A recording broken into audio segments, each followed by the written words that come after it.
இந்த உலகத்தை பொறுத்த வரைக்கும் மனிதன் உறவு என்கின்ற ஒன்று இருக்க வேண்டும், அன்பு என்கின்ற ஒன்று இருக்க வேண்டும். அந்த அன்பால் உறவாடலால் தான் இந்த உலகமே என்ன செய்கிறது, வாழ்ந்து கொண்டிருக்கு. நாம் மற்றவர்களுக்கு தேவையானவர்கள், மற்றவர்கள் எங்களுக்கு தேவையானவர்கள். இப்படித்தான் இந்த உறவை என்ன செய்கிறது, போகிறது. ஒரு அறிஞரிடத்திலே வந்து ஒருவர் கேட்கிறார், நான் எல்லாரோட என்னது முரம்பட்டுக்கிட்டு தான் இருக்க வேண்டியிருக்கு, எல்லாம் பாத்திர தான் பேசுறான், வந்தா பொய்யத்தான் பேசுறான், பேசினா புறமா தான் என்ன செய்யறான் பேசுறாங்க, எதுலே நல்ல கதைகள் வருதில்லை, ஒன்றில் அமைதியா உட்கார்ந்துட்டு இருக்கேன், அதெல்லாம் ஆதரிச்ச மாதிரி இருக்குது, அல்லது எதிர்த்து பேசிக்கிட்டு இருக்கேன், டெய்லி எதிர்த்துக்கிட்டே என்ன செய்யுது இருக்க வேண்டியிருக்கு, நான் ஒதுங்க போறேன்றார். அவர் சொல்றார்களுக்கு நீ தேவை, மக்களுக்கு நீ உனக்கு மக்கள் தேவை. இதுதான் சிச்சுவேஷன். இது ஒதுங்கி போறதெல்லாம் என்னது சரி வராது.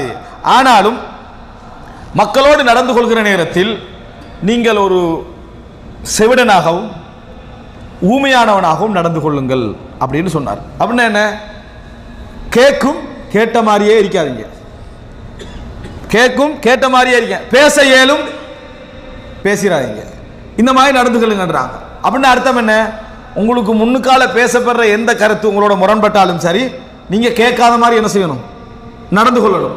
அவர்களுக்கு எதிராக அவங்களுக்கு பேச முடிந்த ஒரு நிலை இருந்தாலும் பேசாத மாதிரி என்ன செய்யணும், நடந்து கொள்ளணும் என்று ஒரு வழிகாட்டுகிறார். இதை பார்த்தீங்கன்ற நேரடியாக நீங்க விஷயம் விளங்காம பார்த்தீங்கன்னா நயவஞ்சகரா இருக்கீங்கன்னு சொல்ற மாதிரி என்ன செய்யுது இருக்க நம்ம முடிவெடுப்போம்.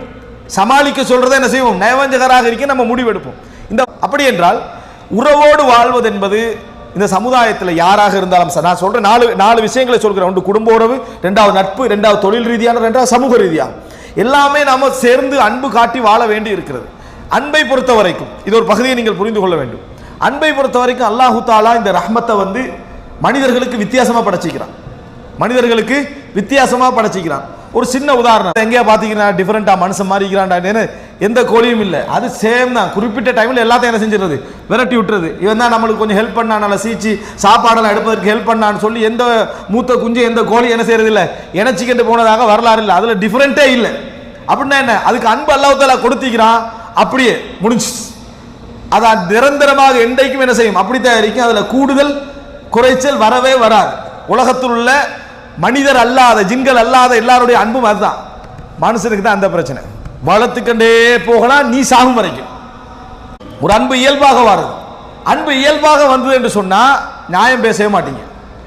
அன்பு இயல்பாக வந்தால் நியாயம் பேசவே மாட்டீங்க. எல்லா நியாயமும் அன்புக்கு சார்பா இருக்கும், எல்லா நியாயமும் அன்புக்கு சார்பா இருக்கேன். இயல்பிலே உங்களுக்கு அன்பு, மகன், தாய் தந்தை, தம்பி, இப்படி சில அன்புகள் எப்படி இருக்கும் என்று சொன்னால், மனுஷன் செய்யாத தவறா என் தம்பி செஞ்சிட்டான் அப்படின்னு பேசிடுவோம். அப்படின்னா நம்ம தவறில்லைன்னு மறுக்க மாட்டோம், அந்த தவறை நம்ம என்ன செய்வோம், நியாயப்படுத்துவோம். இரண்டாவது கட்டம், அன்பை